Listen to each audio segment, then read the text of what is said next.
ko lang itong soybean na to. Ang dahilan ng aking food poison kahapon. Kasi 1 week na hindi namin nainom yan. Isang galon na hindi namin nainom. Kaya nakita ko kahapon, sayang naman. Nag-expire siya nung December 6. So ayan o. December 6. Akala ko December 7. December 6 pa pala. Ayun nga. Ito. Ayan nga, ito. Itong soybean na to. Grabe yung impact niya sa akin kahapon. Hindi naman siya panis kasi may extension nga. Kasi kakatapos lang namin sa sakit ni Lolo. 1 week kaming nagkasakit ni Lolo. Tapos, ayan, binigyan kami ng isang ganito. Hindi namin nainom. Kasi nga, gusto namin medyo mainit-init na tubig. Nakarip ito. Tapos, nakita ko kahapon. Di sayang naman. Sabi ko, sayang naman. Nag-expire na. Tapos, hindi namin naubos. Ayan. Ang ginawa ko, uminom ako ng isang cup. Tapos, binigyan ko din si Lolo ng isang cup din na ano. Pero si Lolo, hindi niya naubos. Natapon niya sa kanya. Tapos,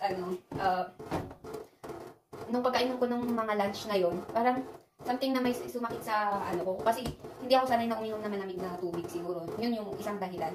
Tapos malamig ito. Ayan, kumontra kasi hindi pa ako fully recovered. Ganyan. Tapos uminom ako. Tapos parang something sa katawan ko, sa ulo ko na bumara na hindi ko alam. Tapos nung hinahayaan ko lang. Hindi ko pinapansin. Tapos feeling ko na sumasakit na yung ulo ko. Kaya inaya ko si Lolo na matulog na kami.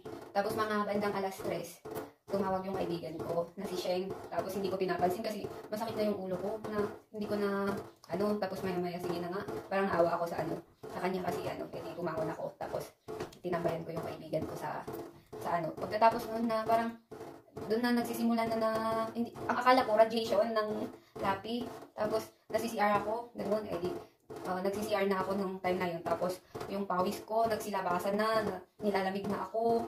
Pawis ko, sobrang lahat ng ulo ko, pinapawisan. Tapos, mahilo-hilo na ako ng time na yun. Bago pa man yun, uminom na ako ng nung nasa kwarto ako bago ako nag-CR. Uminom na ako ng gamot, sakit sa ulo. Kasi may naiwan na paracetamol na binigay ng doktor sa sakit namin nung nakaraan. Hindi ko ininom. Kaya yun yung ininom ko.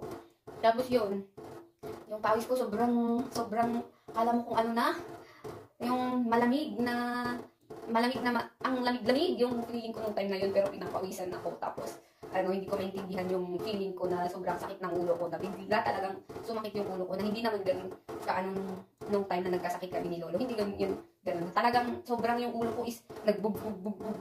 Sabi nga ganun, yung lahat ng ulo ko hindi ko mapinpoint. Pagka sumasakit kasi yung ulo ko, dito lang siya.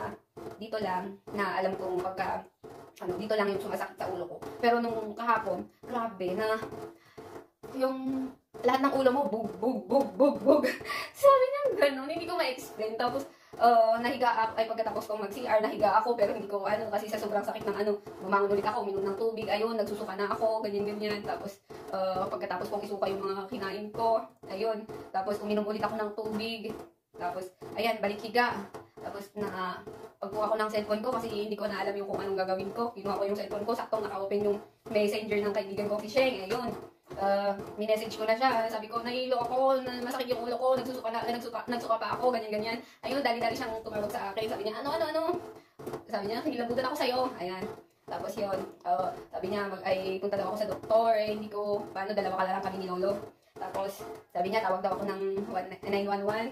Ayun, hindi ko din magawa, kasi parang nahihiya ako, hindi ko, kasi dito sa buong village na to, magkakakilala. Tapos, pagka may ambulansya, naisip ko pa yun, pagka may ambulansya, lahat ng mga tao nagsisilabasan, makikimarites kung sino yung dadalhin sa hospital, ganyan. Kaya parang hindi ko magawa, sabi ko, baka lang to, baka gagaling pa ako. Pero nakikiramdam ako na kung hindi ko na talaga kaya, ayan, tatawag talaga ako sa ambulansya. Pero nung pinawis-pawisan na ako, ganyan, yung kamay ko na sobrang lamig, nilalagay ko dito, parang ginagawa kong ice pack, kasi sobrang lamig, tapos yung ulo ko, ang init. Tapos yun, natulog ako, mga 5:00, 2 hours din yun kasi 3:00 pala yung tumawag si Sheng sa akin, edi 3:00, kasi 3:00 siya nag-live, edi yun. Tapos yun, mga 3:00 hanggang 5:00, 5:00 okay na ako, yung parang, okay na parang nawala na yung lamig ng katawan ko na Tapos, kaya ko ng sarili ko.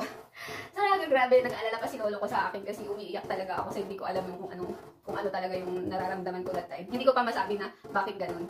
Tapos, nung nag-live ako, sabi ng isang kaibigan ko na si Linsky, sabi niya, baka nasa food poison ka, doon ko maalala na may ininom na pala akong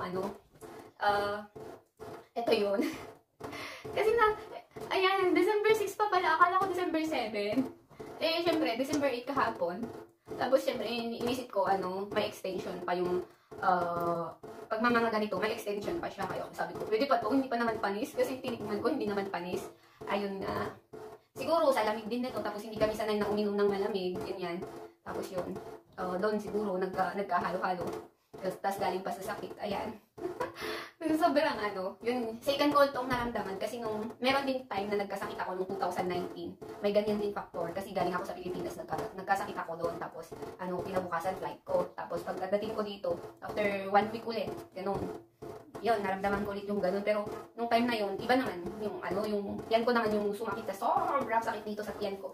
Ngayon naman, yung ulo ko yung sobrang hindi ko pero same din na pinawisan ako ng sobrang-sobra na hindi ko alam kung ano yun. Tapos yun, nung nag-live ako sabi ni Linsky, baka na-food poison ka. Tapos naisip ko, oo ma'am, may nainom akong expire. Ayun pala, ito pala yun. Eh kasi, ganito siya kadami kahapon. Kasi, ayan, ganito siya kadami kahapon. Tapos, biruin mo, pumunta dito, halos half na. Pero isang mangkok lang naman yung na namin. Tapos, ayan. Kaya, itapon na natin. Wag tayong manghinayang. Grabe. Huwag maghinayang ng iniinom para hindi tayo magkasakit. Ayan, tapon na natin dito sa may Kaysa naman magkasakit tayo. Ayan. Ayan na. Wala na. Kaysa magkasakit tayo, huwag maghinayang. Kahit na marami pa yan. Kahit na Kaysa magkasakit. Mas mahal yung gamot. Health is wealth. Huwag manghinayang kung expire yan, huwag kainin. Kaysa food poison. Grabe siya. Katangahan ko din, no? So, ayan po yung experience ko. Na-share ko lang yung experience ko kahapon. So, bye-bye! Salamat po sa panonood, sa pagnood sa aking katangahan.